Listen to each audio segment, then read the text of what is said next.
Good afternoon, Robert Scribbler with the OBX Wave Report, providing this video for you guys.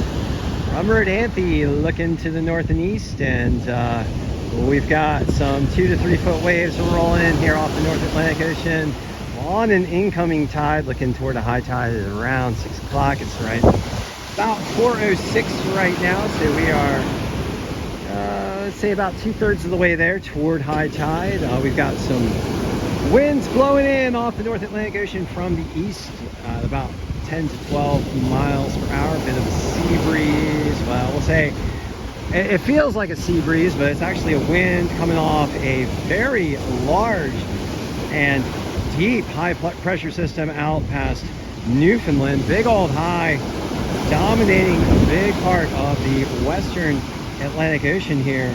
And so we've got a lot of onshore flow, which is helping to drive what swell we have and what swell we see here in Anthe. And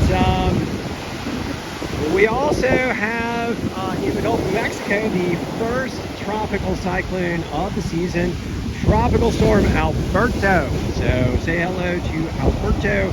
Alberto is heading toward Texas and Mexico with a lot of rain and some wind and some precipitous downpours. So Alberto's sweeping into the Gulf Coast states as the tide sweeps up at my feet here.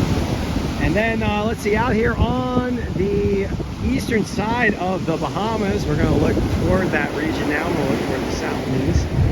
We've got an area of disturbed weather that the National Hurricane Center is predicting may form into a tropical cyclone. Small chance at this point, according to the National Hurricane Center, about a 20, maybe a 30% chance of tropical cyclone formation in the system east of the Bahamas. If that does happen, we can expect better waves in the forecast here in the Outer Banks. But right now, not looking too promising for tropical cyclone formation. Nonetheless, we are looking at some 2 to 3 foot plus waves here in the Outer Banks. Choppy conditions, as you can see.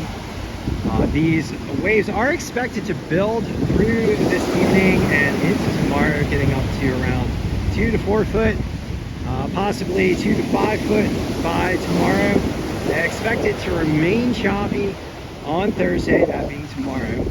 But we do expect some calming in the wind condition on Friday, and that might bring us some clean 2 to 5, 3 to 5 foot surf on Friday. So that is looking pretty promising. And then by Saturday morning, swell tapering off, but also looking pretty clean in the range of 2 to 3 foot plus for the Outer Banks. All right, guys, so thanks for joining me for this session of the OBX Wave Report.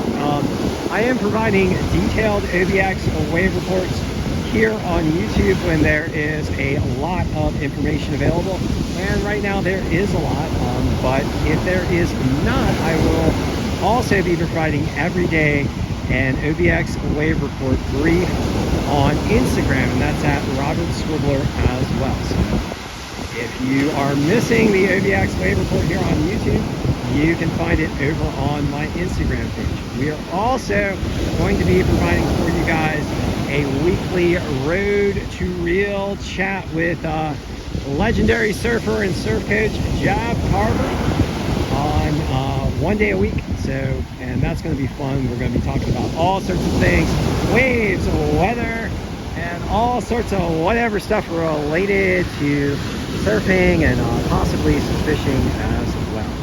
So join us on the YouTubes for the Road to Reel, Reel being Real Water Sports, and come check us out over at Real Water Sports. It's a great place to get your gear lined up if you're looking to surf, kite, wing, foil, do pretty much anything with water sports. Real Water Sports is going to be able to provide for you both the gear and the training to excel at whatever water sport you happen to enjoy the most.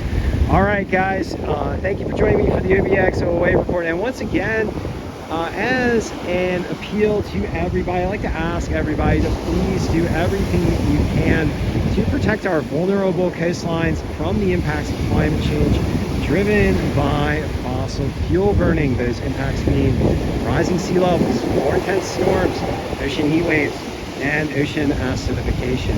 This summer, we may be seeing a very intense hurricane season driven by record ocean heat. The Atlantic is record hot right now, and that is jet fuel for hurricane formation. And we're also looking at the potential and likely development of La Nina, according to NOAA, in the equatorial Pacific by this summer, August, September, October timeframe. And if and when that does happen, that's going to reduce one of the major impediments to tropical cyclone formation, which is wind shear.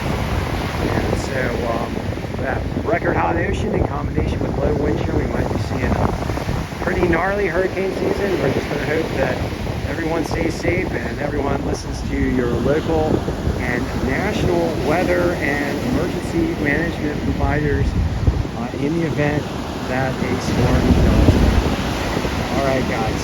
So once again, please do everything you can to protect our vulnerable coastline. And right now, being the best things to do right now include primarily the mass deployment of clean energy, and clean energy being wind, water, solar, and electric vehicles. All right. So thank you for joining me for this Wednesday, June the 19th. Happy Juneteenth to everybody.